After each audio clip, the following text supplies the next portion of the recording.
आप सबको जय मसीह की। आज तारीख है 21/4/2026 और हम लोग सुबह का वचन पढ़ेंगे। हम पढ़ेंगे लूका रचित पुस्तक में से उसका 16 अध्याय। फिर उसने चेलों में से कहा, किसी धनवान का एक भंडारी था और लोगों ने उसके सामने उस पर यह दोष लगाया कि वह तेरी सारी संपत्ति उड़ाए देता है।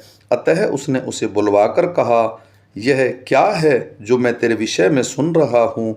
अपने भंडारीपन का लेखा दे, क्योंकि तू आगे को भंडारी नहीं रह सकता। तब भंडारी सोचने लगा, अब मैं क्या करूं, क्योंकि मेरा स्वामी अब भंडारी का काम मुझसे छीन रहा है।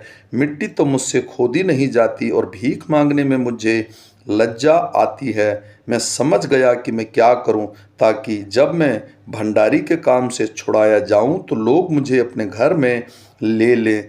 तब उसने अपने स्वामी के देनदारों को एक एक करके बुलवाया और पहले से पूछा, तुझ पर मेरे स्वामी का कितना कर्ज है? उसने कहा, 100 मन तेल। तब उसने उससे कहा, अपना खाता बही ले और बैठकर तुरंत 50 लिख दे। फिर उसने दूसरे से पूछा, तुझ पर कितना कर्ज है? उसने कहा, 100 मन गेहूँ।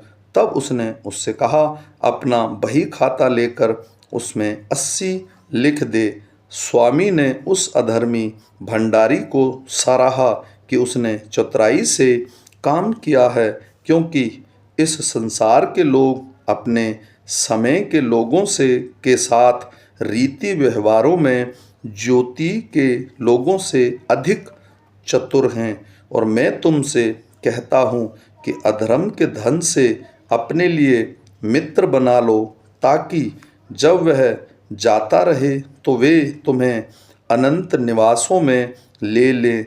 जो थोड़े में से थोड़े में सच्चा है वह बहुत में भी सच्चा है, और जो थोड़े में से थोड़े में अधर्मी है वह बहुत में भी अधर्मी है।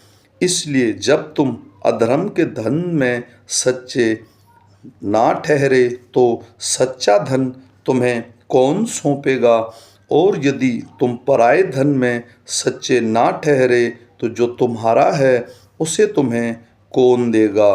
कोई दो दासों का स्वामियों का सेवक नहीं कर सकता, क्योंकि वह एक से बैर और दूसरे से प्रेम रखेगा, या एक से मिला रहेगा और दूसरे को तुच्छ जानेगा। तुम परमेश्वर और धन दोनों की सेवा नहीं कर सकते।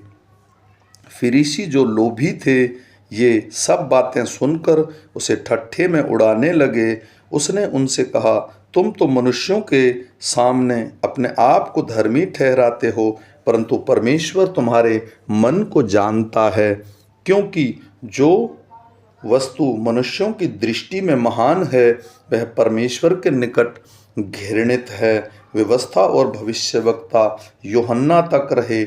उस समय के लोग परमेश्वर के राज्य का सुसमाचार सुनाया जा रहा है और हर कोई उसमें प्रबलता से प्रवेश करता है।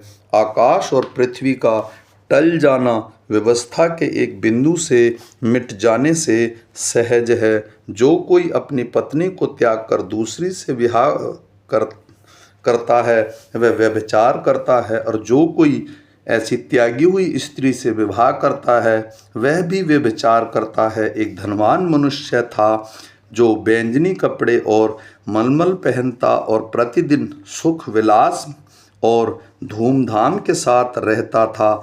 लाजर नामक एक कंगाल घावों से भरा हुआ उसकी देवड़ी पर छोड़ दिया जाता था, और वह चाहता था कि धनवान की मेज पर के जूठन से अपना पेट भरे, यहाँ तक कि कुत्ते भी आकर उसके घावों को चाटते थे।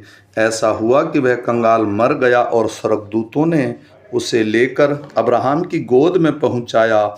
वह धनवान भी मरा और गाड़ा गया, और अर्धलोक में उसने पीड़ा में पड़े हुए अपनी आँख उठाई और दूर से अब्राहम की गोद में लाजर को देखा। तब उसने पुकार कर कहा, हे पिता अब्राहम, मुझ पर दया करके लाजर को भेज दे, ताकि वह अपनी उंगली का सिरा पानी में भिगोकर मेरी जीभ को ठंडा करे, क्योंकि मैं इस ज्वाला में तड़फ रहा हूँ। परंतु अब्राहम ने कहा, हे पुत्र, स्मरण कर कि तू अपने जीवन में अच्छी वस्तुएं ले चुका है और जैसे ही लार्जर बुरी वस्तुएं, परंतु अब वह यहाँ शांति पा रहा है और तू तड़फ रहा है। इन सब बातों को छोड़ हमारे और तुम्हारे बीच एक भारी गड्ढा ठहराया गया है कि जो यहाँ से उस पार तुम्हारे पास जाना चाहे वे न जा सकें और न कोई वहाँ से इस पार हमारे पास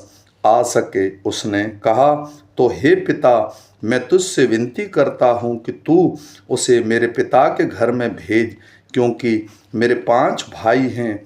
वह उनके सामने इन बातों की गवाही दे, ऐसा न हो कि वे भी इस पीड़ा की जगह में आएं। अब्राहम ने उससे कहा, उनके पास तो मूसा और भविष्यवक्ताओं की पुस्तकें हैं, वे उनकी सुने। उसने कहा, नहीं हे पिता अब्राहम, पर यदि कोई मरे हुओं में से उसके पास जाए तो वे मन फिराएंगे। उसने उनसे कहा, जब वे मूसा और भविष्यवक्ताओं की नहीं सुनते तो यदि मरे हुओं में से कोई जी भी उठे तो भी उसकी नहीं मानेंगे।